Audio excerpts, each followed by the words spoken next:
That's right. Ang basihan, nakadikit lang, sabi na kuryente ako. Naiinlove ako. Dapat person. Yun na ba yung paghanap para matuklasan niyo po, makita ninyo ang kanilang tunay na pag-ibig. Bakit pa so kayo pang faith na pag-ibig? Yes. Meron!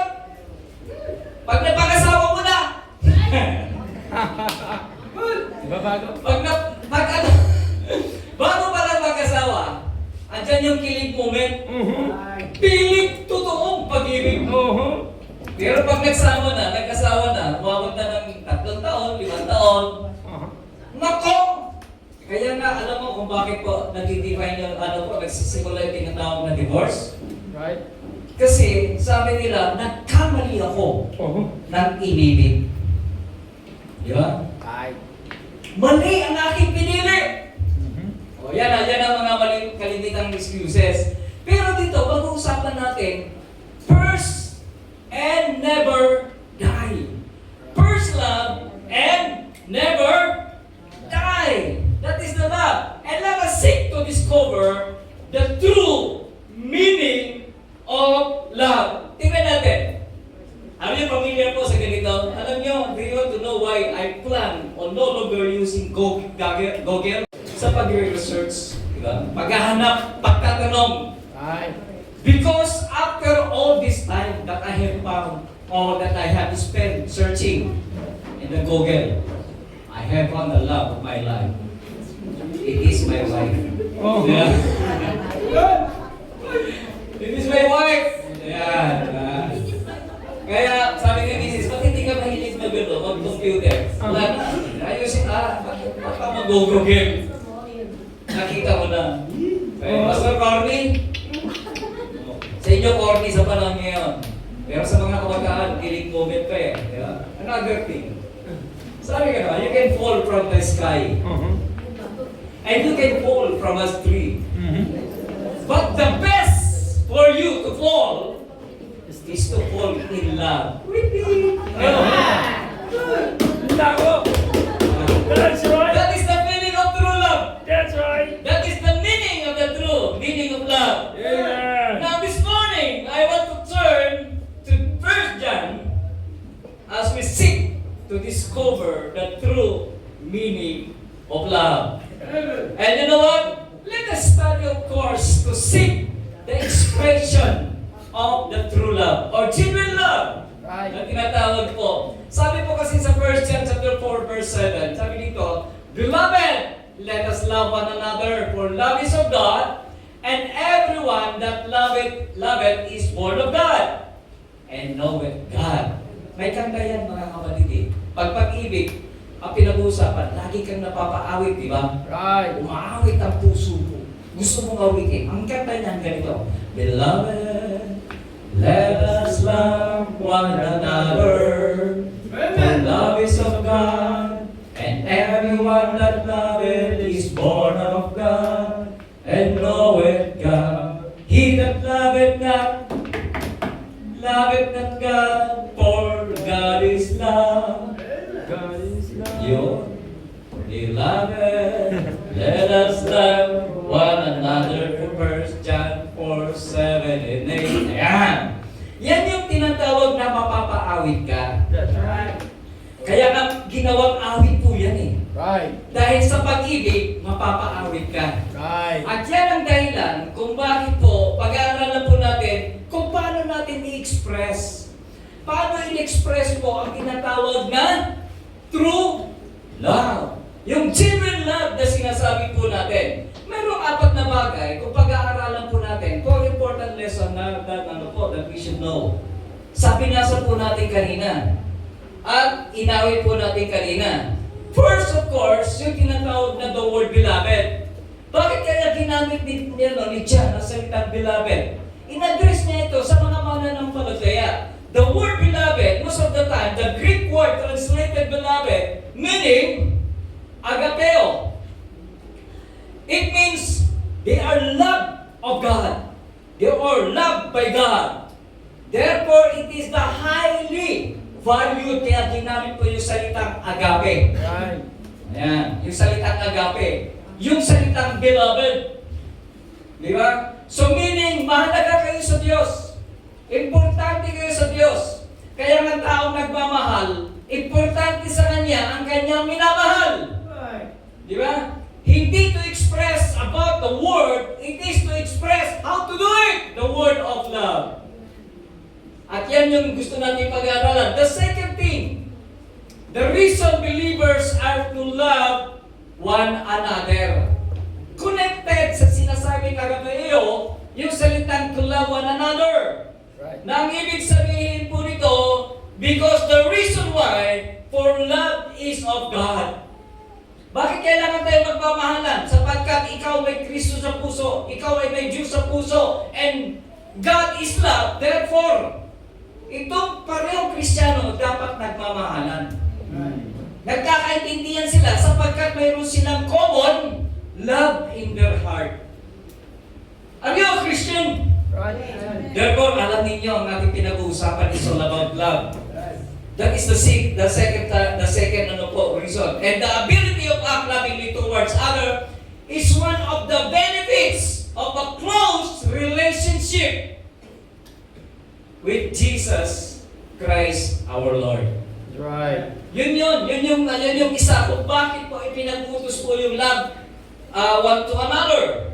The third reason, the person who truly loves God has been what? A child of God. Has been what? The children of God. Has been what? The born of God. You are a Christian, but as many as received it, to them they give the power to become the sons of God. Those who are what? Receiving. Those who are what? Trusting in the Lord. Those who are what? Connected or have connection toward God. Right. At tawag sa atin ay anak ng Diyos. Right. Mga anak ng Diyos. Born again. A Christian. A believer. At yan yung pangatlo kadahilanan kung bakit po ay dapat natin naintindihan at maunawaan. Alam niyo ba kung bakit niyo dapat mahalin ang inyong kapatid? Bakit niyo dapat mahalin ang inyong kapwa Kristiyano? Because dahil sa Diyos. Because God is love. Right. Alam niyo ba, when we love one another, people, the unbelievers, those who are not yet Christian, they were seeing the two things na makikita po dapat sa mga mananampalataya. Kung ikaw ay mananampalataya, anong ina-expect ng mga unbeliever na makita para sa'yo? Number one, people say that we are born of God. People say that we are a Christian. People say that we are born again.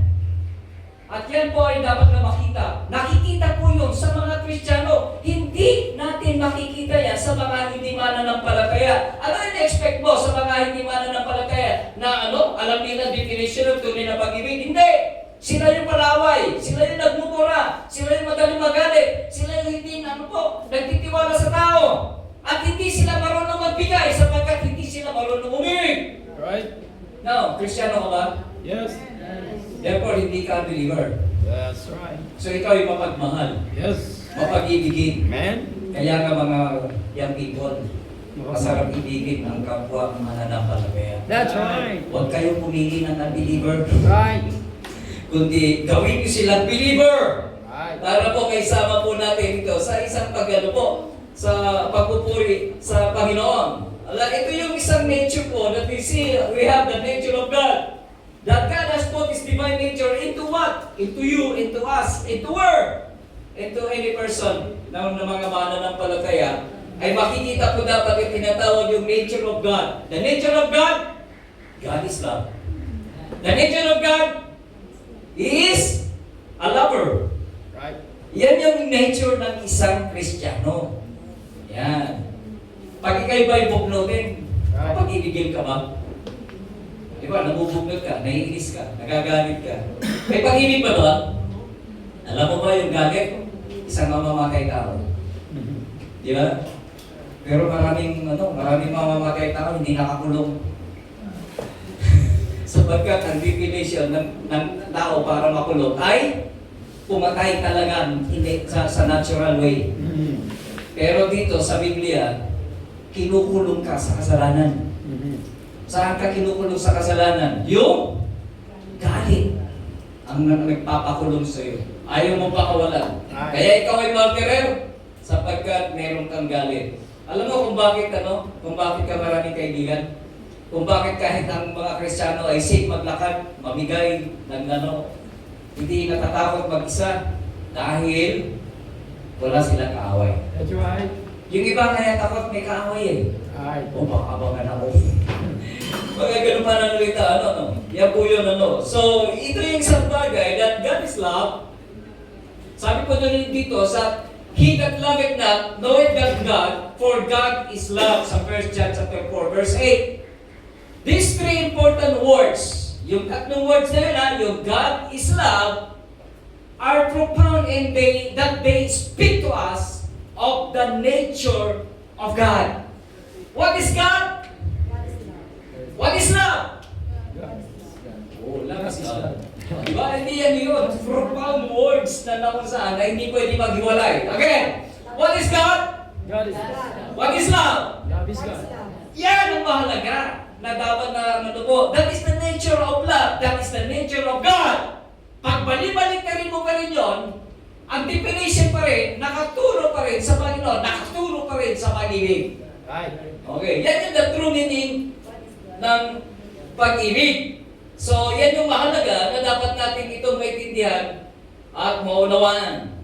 Pangalawa, okay, now nung na-define na natin is all about the true meaning of love. Now, yung evidence naman, ano naman evidence na talaga kayo ay natagpuan nyo na ang tunay na pag-ibig? That's right. Kailangan may ebidensya. Mhm. Di ba? Sabi nga ng iba ano ba yung sinasabi ng iba? Yung sa Bisaya? Ay, patunayan mo yung may ebidensya.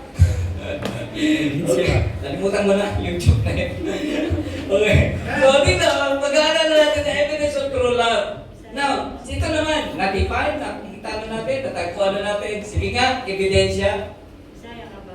Bisaya pa, Mikig. Ebidensya ba? Ebidensya. Pamatuon. Ebidensya na ako ay yung ng tunay na pag-ibig. Now, tingnan natin sa 1 John chapter 4, verse 9. Sabi nito, in this was manifested the love of God toward us. Because that God sent His only begotten Son into the world that we might live through Him. This is how God shows His love to His people. He sent His only begotten Son into the world to give us what? Life through our Lord Jesus Christ. At dyan po matatagpuan at makikita, nagmamanifest po ang tinatawag po na pag-ibig na sinasabi po natin. When we provide for, alam niyo po, when God provided for our salvation, He gave His very best gift sa mga tao. Ano yung very best? Hindi lang best, but it is a very, very, very best na tinatawag. The Greek word na sinasabi pong manifested po means actual and visible. Hindi ito po yung sabi-sabi lang. Sasabihin ng Diyos, for God so loved the world that He gave His only begotten Son. Then, where is the Son? Where is the only begotten Son? Ang kailangan dito, mag-manifest yung sinasabing only begotten Son. Kaya si Kristo nagkatawang tao. He was what? Manifested. Kaya nga sabi po doon sa talatang yun, in this was manifested the love of God toward us. Yung salita manifested, talagang kailangan magkatawang tao. Ipakita ang tunay niyang pag-ibig na ang Diyos ay magkatawang tao. Yun po yung sinasabi. So that is the reason Lord Jesus show His love by becoming human. Kaya siya nagkatawang tao para ma-express, para maipakita yung ebidensya na mahal tayo ng Diyos, kailangan siya ay mag-manifest. Ang kailangan nito mapatunayan. Natatandaan niyo Philippians chapter 2 verse 5 and 8? Sabi nito, let this mind be in you, which was also in Christ Jesus, who being in the form of God, though it not robbery to be equal with God, but made Himself, ito na yung manifested but made Himself of no reputation, and took upon the form of a servant, and was made in the likeness of men. And being found in fashion as a man, He humbled Himself and became obedient unto death, even the death of the cross. Yun yung pag-ibig. Isipin ninyong He lived His kingdom to redeem us from sin. Iniwan niya ang kaharian, mga kapatid. Right. Ikaw, halimbawa, yung isa mong kapatid nahuhulog sa bangin. Mahuhulog siya sa bangin. Isang nakakapit na lang po siya. Ikaw, komportable, nasa magandang sasakyan, at ikaw ay naka-aircon, at kumbaga sa ay safe na safe ka. Nakita mo yung kapatid mo, alam mo po yung kalagayan mo, iniwan mo.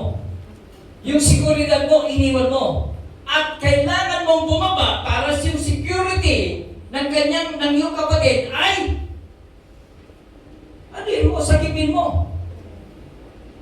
Yun yung act of love. Right. Kaya nga dito, nag-manifest. Kailangan mag-manifest yung pag-ibig ng Diyos. Yung manifested na sinasabi, kailangan siya maging visible. Kailangan siya ipananak na muli. At hinubad niya ang kanyang pagka-Diyos. Ako ayon sa Philippians 2 verse 5-8. Hinubad niya at nag-anyo siya kalipid, nagkakawang tao at namatay para siya sa iyo. Yan ang demonstration ng pag-ibig. Yan ang ebidensya na mahal ka ng Diyos. Yan ang ebidensya na hindi nagkulang ng Diyos. Di ba? Naglingkod siya ng isang beses pero sa pangkalahatan. Right. He served us once, but He served to many. At ito yung kailangan po na namusa ng mga mananampalataya maintindihan at maunawaan. Sa verse 10, sabi ko dito, if here is love, herein is love. Not that we love God, but that He loved us. Alam niyo po dito, sa unang talata na ating pong nabasa po rito, ay makikita natin that Apostle John, tingnan natin Apostle John emphasizes in this verse that godly love is not something which originated with men. Rather, it comes from God to us. The deliberation of the meaning of the true love is came from God. Hindi ito nilikha lang ng tao. Ang pag-ibig, ibinigay talaga ng Diyos sa mga tao. At naintindihan ng mga tao, tinatawag ng pag-ibig. Ang problema ay ginagamit itong salitang pag-ibig para manloko. Ginagamit ang salitang pag-ibig para mandaya. Di ba? Sasabihin nga ng iba susungkitin ko ang bituin para sa iyo. Ano kuha na yung kanyang ano tawag dito? Kasinungalingan pala, kasinungalingan yung kanyang sinasabi. Di ba? Right. Pwede ba sungkitin ang bituin? Sinampay na eh. Di ba?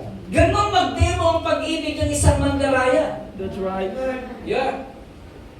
Yung bang sige pautangin kita pero may tubo ito ha.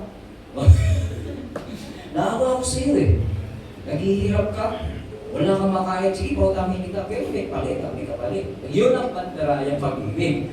Yung mayroon itong ang makikinabang, hindi ikaw, kundi ang makikinabang siya na tumutulong. Ganito yan. Ang Diyos, nung binigay niya ang kanyang buhay, hindi siya makikinabang. Kundi ang makikinabang na ibinigay niya ay ang mga tao. That whosoever believeth in Him should not perish but have everlasting life. That is the reason kung bakit. Ang kaligtasan natin, hindi naman Diyos ang makikinabang Di ba? Tayo, sa tithes and offering, hindi rin Diyos ang makikinabang. Sasabi, pagbigay, ginagamit niya itong salita nito, pagbigay ka sa Panginoon at pagpapalain ka. Yan. Totoo naman yun, pagbigay ka sa Panginoon. Pero sa totoo lang, kaya ka magbibigay sa tithes and offering para kayo makikinabang. Yan. Ano ba ng Diyos sa pera? Hindi naman Right. Di ba? Ang problema lang sa mga Kristiyano, ayaw magbigay, kaya wala silang makinabang, kaya hindi sila nakikinabang. Tama? Totoo naman po Di ba? Tithes and offering. At yan ang isang mahalaga. Alam mo po, 14 years na kung saan ay nagtatithes and offering dito, pero never akong sabi ko, magbabakasyon ako, pakuha naman dyan, pahingi naman dyan. Punta ako na Singapore, pahingi pang bakasyon. Wala. Birthday ko! Magkano ka naman kayo? Regaluhan niyo naman ako ng kotse. Regaluhan nyo naman ako. Ay, mamiri, mga kaibigang pastor, may mga gano'ng regalo. Kotse. Pero hindi yun eh. Ang dapat makikinabang ay ang church. Correct. Sapagkat ibinigay ang tithes and offering ay sa church. Di ba? At yan ang isang bagay na dapat natin itong ipagkatiwala ang lahat ng mga bagay na yan. Kaya nga, ang Diyos ang ang siyang nakatingin at nakakita kung gaano katapat ang iyong pagbibigay sa gawain. Right. Yan. Dito po sa chapel o sa church na tinatawag ko. Now, dito tayo, balik tayo. So, nung nabanggit po ito ni Apostle John, okay, sa verse 13, okay, verse 10, sabi po dito, sa second part, and sent His Son to be the propitiations for our sin. This means that the Lord Jesus stands before the God the Father as our mediator and shows an act of love for us. Right. Tagapamagitan na siya at ipinakita pa niya at pinatunayan pa niya kung paano po kumilos ang pag-ibig mula sa Kanya at ang makikinabang ay ang mga tao na Kanyang mga minahal. Okay, tingnan natin. Si John thought that love needs to be act out. Tinuro ito ni John para turuan po tayo paano ba ang tunay na pag-ibig. Paano ba maipapakita? Paano ba ang ebidensya ng tunay na pag-ibig? Paano ba natin isagawa ang pag-ibig na ito? Alam niyo po, sa 1 John chapter 3 verse 18, sabi ko dito, my little children, ito one time, tingnan natin, minsan ginagamit yung my beloved, my beloved, then little children, children. Alam niyo yung tinatawag na ginamit ni John na little children, my little children? Ito yung kung mga mga bata sa pananampalataya. Ito yung mga dapat nilang matutunan, mag-manifest sa kanila ang tinatawag na pagiging masunurin, humbleness. Pag tinawag tayong little children, tinuturuan tayong maging mababa. Tinuturuan tayo ng pagiging yung humility, yung pagiging humbleness. Kaya ginamit yung salitang my little children. Right. Sabi nito, let us not love in word,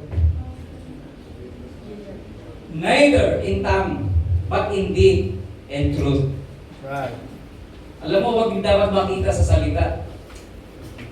Hindi lamang makikita ito sa dila. Ang nagbibigay kasi ng sound.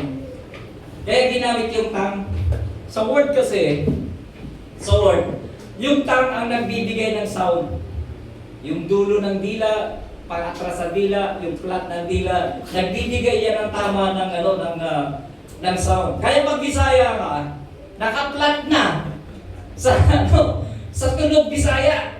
Yan. Kasi nasana yung dila mo sa sound na yun. Mahirap nang ituwid. Ikurik. Tama yun. Tama gid. Oh. Kasi yung letter A sa Bisaya, iisa ang sound sa Bisaya. Ano kami? British kami. British kami. Imin. Bakit ang Bisaya, pag pumunta ng Katagalugan, pinagtatawanan? Correct. Subukan niyo pumunta ng Bisaya, kayo pagtatawanan! Baka niyo, kayo na marunong tumawa. Sige, subukan niyo. Sige, Tagalog tingnan mo. Tingnan mo magsalita. Hindi mo tuloy naintindihan, parang tama, no? Okay, now, ito yung kailangan na iyak ko, hindi lamang sa salita, kundi gagawin ito sa gawa. Another thing, letter B, God sent His Son as an act of love. Totoo naman po yun. Yung salita provocations po, it is a satisfactory payment. Yung bang siya lang po yung pwedeng magbayad ng ating mga kasalanan. Siya lang po yung kung saan, walang ibang tao. Religion, hindi makakapagbayad, kahit na maging miyembro ka ng reliyon, hindi yan makakapaghugas ng ating mga kasalanan. Kundi ang Kristo lang na namatay sa krus ng Kalbaryo, siya yung karapat-dapat at siya lang po ang tatanggapin ng Diyos Ama sa paghandog po sa kanyang buhay. So yan po yun. Kaya nga sinabi po niya sa John chapter 19 verse 30, it is finished! Because natapos na niya ang kanyang tungkulin. Natapos na niya ang kanyang gawain. Naipakita na niya ang tunay na pag-ibig sa atin. Right. Ang tanong, naintindihan kaya natin ang pag-ibig niya? Alam mo, yung iba hindi naintindihan. Nung sinabi ng Panginoon, tapos na, naganap na niya ang tungkulin na pag-ibig niya, binigyan na niya kanyang buhay. Yung ibang tao, pumasok sa relihiyon para maligtas. So, hindi naintindihan na si Kristo ang tagapagligtas. Yung iba ay nagpapako sa krus. Ginagaya ang Kristo. Nagpapako sa krus. Yung iba nagpipinitensya. Di ba? Yung iba ay nagkawang gawa. Yan to yung mga tao na hindi naintindihan ang kahulugan at hindi yun ang ebidensya ng tunay na pag-ibig. Ang sabi dito ng Biblia ay the true love, tingnan namin the evidence of true love is that Christ death on the cross was the perfect evidence of true love. Hindi mapapalitan ng kahit sinoverin yan. Kahit na ikaw pang pinakamalaking magbigay sa kahit sinoverin. Right. Hindi yan ang ebidensya ng tunay na pag-ibig. Right. Part lang po yan ng pag-ibig. Iba yung evidence of the true love, iba yung part lamang. Bahagi lamang yun na pagpapakita ng iyong pag-ibig. The last one. Amen. After we define about the true meaning of love, the evidence of the true love, yung demand of true love. Now, paano na ito? Sabi kasi sa verse 11, Beloved, if God so loved us, if God, the word if God so loved us, we ought also to love one another. That is the word demand, true love, demand us to do that. Right. To work on it. Right. Di ba? At ito yung kailangan ng maintindihan ng mga mananampalataya. We ought also to love one another because God is in us. Ang Diyos ba ay nasa iyo? Matutunan niyo magkaibigan sa isa't isa. Matutunan niyo magdamayan sa isa't isa. Matutunan ninyo na kung saan ay magpahiram na walang kapalit o walang interes. Diba? At yan ang kailangan na naiintindihan po natin. Maunawaan. Then what? Demand of true love, God in His great love for us, is set an example. Tingnan po natin. Then He called us to love one another in the same manner. At katulad din po ng kung paano pinakita ng Diyos ang pag-ibig niya sa atin, ganon din po ang demonstration na dapat natin intindihin. Walang kapalit. Di ba? Ay, mamahalin ito, mabait ito sa akin eh. Ay, ano to, mahal ko itong kapatid na ito kasi nakikinig sa akin. Ay, mahal ko to dahil ano ito, hindi ako inaaway. Di ba? Ay, mahal ko to dahil sinasamahan niya ako. Yung may mga kondisyon. Ito yung pag-ibig na walang kondisyon. Remember that love always move us to act. Kaya mo ginagawa yun dahil mahal mo siya. Kaya mo tinutulungan ng iyong kapatid dahil mahal mo siya. Kaya mo siya tinadamayan dahil mahal mo siya. Hindi dahil makikinabang ka, kundi ang reason, mahal mo siya. Ito yung tinatawag na love always move us to act. Ito yung sa 1 John chapter 4 verse 11. Sabi dito, Beloved, if God so loved us, we ought also to love one another. Number 2, God has shown us how much He loves us. At dito po makikita natin sa Romans chapter 5 verse 8. Ano sabi doon? But God commanded His love toward us. And that while we were yet sinners, Christ died for us. Ito yung ito yung dahilan kung bakit po namatay si Kristo sa krus ng Kalbaryo. Dahil pinakita po niya na mahal ka niya. Tingnan niyo po sa Isaiah chapter 59 verse 2, ang Diyos ay tumalikod na sa tao. Bakit siya tumalikod? Kasi ang nakikita niya ay kasalanan. Right. At ang Diyos ay tinatalikuran niya ang tao dahil sa kasalanan. At dahil sa pag-ibig niya sa atin, na tayo makasalanan pa, binayaran niya, binura niya. Ang pinambayad niya ang kanyang dugo na tumigis sa krus ng Kalbaryo. At nang tumigis ang dugo sa krus ng Kalbaryo, nabura po yung kasalanan na yan. At alam niyo po ba kung bakit kayo nakakapag-pray ng direct sa Diyos? Alam niyo ba kung bakit may karapatan kayong lumapit sa Diyos? Dahil si Kristo ay tinanggap ninyo sa inyong puso. Na instead ang kasalanan ang makikita ng Diyos Ama sa iyo, ang makikita niya ay ang Kristo na nasa puso mo. Kaya lahat kayo mga kapatid, hindi na kailangan pa lumapit kay Deacon, lumapit kay Pastor para sabihin, Pastor, pag-pray mo po ako, mayroon ka ng direct access sapagkat may Kristo ako, may Kristo siya sa puso, may Kristo ako sa puso, at ikaw din may Kristo sa puso, na siya yung mediator, siya yung tagapamagitan sa tao at saka sa Diyos. O di ba? Ang ganda ng access na mayroon po tayo. Pero ang demand ng Diyos sa atin, mga ibigan tayo sa isa't isa. Hindi yung naintindihan natin, naunawa natin. Ito na yung ebidensya ng pag-ibig. No!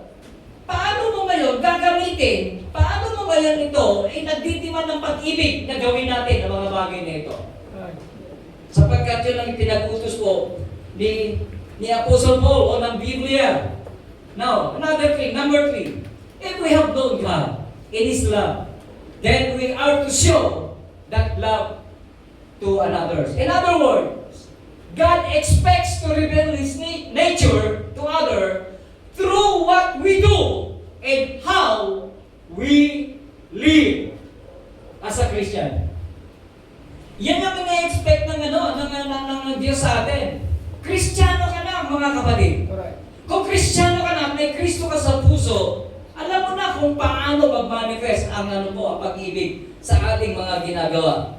Now, ito yung sinasabi po natin sa number 4. How do we love as God love? Paano nga ba tayo umibig na katulad ng pag-ibig po ng Diyos?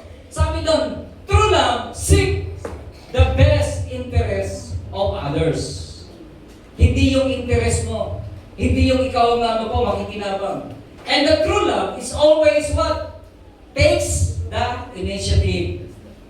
Di ba? Hindi yung sasabihin mo, ginawa niya sa akin to, gagawin ko rin sa kanya.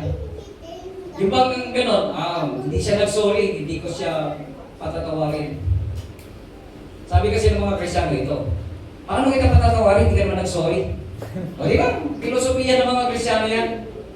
Mga kapatid, balikan niyo ang krus ng Kalbaryo. Nung sinabi ng Panginoong Jesus, Father, forgive them, for they know not what they do. Panginoon, patawarin mo sila. Humingi ba itong mga tao ito? Ay, Panginoon, patawarin mo kami. Hindi sila humingi ng tawad. Walang sino man doon sa harapan ng Panginoong Jesus na humingi ng tawad dahil pinako nila ang tagapagligtas. Kundi sinabi ng Panginoon, kahit hindi ka humingi ng sorry, kahit ang kapatid mo hindi humingi ng sorry, hindi humingi ng kawalan, patawarin mo siya. Because that is the meaning of love. Mali yung mentality ng mga Kristiyano, patatawarin ang kita pag ikaw ay humingi ng tawad. Kung hindi ka humingi ng tawad, never kitang patatawarin. Di ba? Ganun, filosofiya ng Kristiyano. Tama ako, hindi? Tama ka nyo, hindi? Okay, now, remember this one. Okay, remember this one. Let's stop saying I love you. Instead, show it by our actions. Right. Di ba? Dali sabihin lang I love you, bro. Mahal kita. Mahal kita, bro. Tapos sabihin mo rin, I love you too. Mahal kita, bro. I love you too. So, English yan, bro. Hindi yun ang kailangan natin. Ang kailangan natin, hindi sa salita, kundi sa gawa. Sabi sa 1 John 3:18, remember, my little children, let us not love in word, Right. neither in tongue, Right. but in deed and in truth. That is the meaning of love. Sabi ko na yung action is louder than words. Actions speak Pero bago nila naintindihan yun, nakasulat na sa Biblia. Hindi lang nila naintindihan yan. Mahaba-haba kasi ang definition. So yun yung isang bagay na dapat natin maintindihan at maunawaan. Now, sa conclusion natin. Do you still remember the prodigal son? Magandang illustration kasi ang yung prodigal son. So ano yung prodigal son? Ang yung ama ay mayroong dalawang anak na lalaki. Alam mo naman ang lalaki, kapag magkasunod yan, away dito, away doon. Sino dito may mga anak na magkasunod lalaki? Ayan. Very sweet kayo, di ba? Kami mga lalaki, 5 kami. Okay, kami mga, sunod-sunod ha, sunod-sunod, wala pagitan. Yung 5 na yan, bumibili na ang tatay ko ng gloves. Bakit? Kasi lagi kami nagbuboxing. Ang lagi kong katunggali, yung kasunod ko. Yung kasunod ko, ang lagi kong katunggali. Ay, nako, akala niyo kasi si Pastor ay mabait. Kung kilala niyo ako nung hindi pa ako pastor, at hindi pa ako Kristiyano, ayaw niyo ako maging kaibigan. Ayaw niyo ako maging kaibigan. Buklutin kasi ako. Mainitin ang ulo ko. Huwag mo akong bibiruin. Ako lang pwede magbiro sa'yo, pero ako kung bibiruin. Pag biniro mo ako, nako, makakatikim ka ng hindi pag-ibig. Galit. Minsan nga dala-dala ko pa rin yun pagiging buklutin. Kahit minsan na na lang ako, nako, alam ng mga kayo, minsan may hindi ako maintindihan mood. Tahimik na lang ako, teka, bumabalik ka tapos na natin. Yun na lang, okay. Now makikita natin that God's love illustrated at Luke chapter 15 verse 11 to 31. Di ba mayroon siya dalawang anak? And one of his son demanded, yung younger son, demanded his inheritance and he went his own way. Mababasa natin ito. Sabi gano'n, tatay, akin na po yung aking mana. Parang araw, ibibigay mo rin naman yan eh. So kinuha niya yung mana, according sa 12 to 30. Kinuha niya mana, at nagpakalayo-layo siya, at ginastos niya ang kanyang mana. So napakatagal na panahon niya bago naubos ang kanyang mana. Kaso lang, sa bilis na ubos, sugal dito, alak, tapos babae. Yun, ang bilis. Pag tatlong yun ay ginamit mo sa kalukuhan, ang bilis mo ubos ang pera. Alak, sugal, babae. Alak, sugal. ASLB. Ano ba yun? B. SLB. Alak, sugal. Alak, DA. Alak, sugal, ESB. Sab na lang, sab. Sugal, alak, babae. Bas na lang, Pastor, bas. Bas na lang. Bas na lang. Hindi, lagi uli babae. Lagi uli babae. Okay. Okay, now. At dito makikita natin na, yun nga, ginamit niya, naubos ang pera. Pero itong tatay, bagamat umalis, nawala, at umalis, naglayas, nag-rebelde yung itong tatay na ito, mahal pa rin niya ang kanyang anak. Paano napatunayan? Bumalik ang kanyang anak. Alam mo sabi ng kanyang anak, sa isipan niya, naubos ang pera, naalala niya tatay niya. Ganun ang mga Kristiyano. Pag gipit, naalala ang Diyos. Pag nagkasakit, saka naalala ang Diyos. Kayo ba ang prodigal son? Yan ang attitude ha. Kapag naramdaman niyo yun, uy, prodigal son na ako. Pag may kailangan lang sa Diyos, doon lang nagiging aktibo. Doon lang nanalangin. Pag may kailangan sa Diyos, okay, no? Ang prodigal son, ang attitude niya gano'n. Kung kailan na siya may kailangan, doon lang siya lalapit. Yun ang nangyari sa isang prodigal son. Naalala niya kanyang tatay nung nag-iirap siya. Sabi niya, tatay ko mayaman. Hindi ba? Mayaman ang aking tatay. So, ano nga kaya? At marami siyang alipin. Ano nga kaya? Bumalik ako sa tatay ko, pero hindi na bilang anak, kundi bilang alipin. At least meron akong kakainin kasi kanyang katulong ng tatay niya, pinapakain, libre bahay, libre pagkain, tapos may sweldo pa, may allowance. So, actually, mga anak natin ganyan, prodigal son, pakain na natin, pabahay pa natin, paaral pa natin. Kaya pag minsan, pag lumayas ang inyong anak, oy, wala kang dadalhin, bili ko yan. Wala kang dadalhin. Wala ka pang binibili. Kayo mga anak, huwag kayo maglayas, huwag kayo magmalaki sa inyong mga magulang. Kundi marunong kayo magpasalamat sa inyong mga magulang. Inyong mga sinusuot, pinaghirapan yan ng inyong tatay ng nanay. Inyong kinakain, pinagpapawisan yan. Kung yan ay naging maalat, sobrang pawis ng tatay nyo, pagod sa trabaho. Kainin nyo pa rin yun. So, yan yun. Yung hirap na magulang, i-appreciate ninyo. Magpasalamat kayo. At yan ang trabaho. So, bumalik. At walang tigil po na kung saan. Nung bumalik po, tinanggap niya ang kanyang anak na si son. Sa verse 21, sabi nito, and the son said unto the father, Father, I have sinned against thee, against heaven, and thy sight, and am no more worthy to be called thy son. Nung nagkasala, sabi nung ama, nung anak, hindi mo na ako, isa na ako marumi, isa na ako makasalanan, hindi na ako karapat dapat na yung maging anak. But the father said to his servant, imbis na pakinggan niya, at ano yun ang kanyang anak, ganito ginawa ng tatay. But the father said to his servant, bring forth the best robe, and put it on him, and put a ring, yung ring on his hand, and shoes on his feet. Kapag sinuotan ka sa panahon na yun ng ring ng iyong ama, ibig sabihin, nag-signifies nito na ikaw ay isang anak. Isang tunay na anak. And verse 23, and bring hither the fat cow, and kill him, and let us eat, and be merry. Kita niyo po yun? Ganun ang klaseng pag-ibig na kung saan ay demonstration po doon. And his son, makikita natin sa D, and his son was restored to his rightful position in his household. Sa verse 24 ng Luke 15, sabi dito, for this is my son. Tingnan niyo po, sinabi niya, this is my son. Kiniklaim niya, this is my son. Was dead, and is alive again. He was lost, it is found, and they began to be buried. Tingnan po yung acceptance na ginawa. Lumayo ka man sa ama, hindi ka pa rin itataboy ng ama. Itaboy mo man ng ama, never siyang magtataboy. Ano sinabi niya? I will never leave thee, nor forsake thee. Pero sa mga Kristyano, I will leave the church, and I will never more attending in the church. Pero sabi ng Diyos, no, I will never leave thee, nor forsake thee. Saan ka man naroon? Kasama ka ng Diyos. Andiyan ang Diyos na nakatitis sa'yo. Prodigal saan ka man? Andiyan ang Diyos. Ganon ang pag-ibig ng Diyos. Hindi nagtatapos na nagkasala ka, natapos ang pag-ibig ng Diyos sa iyo. No, doon pa lang mag-i-create, magpapaalala ang pag-ibig ng Diyos sa iyo. Mga kapatid, kumusta na ang ating pananampalataya? Kumusta na ang ating pag-ibig? Ikaw ba ay may Diyos sa puso?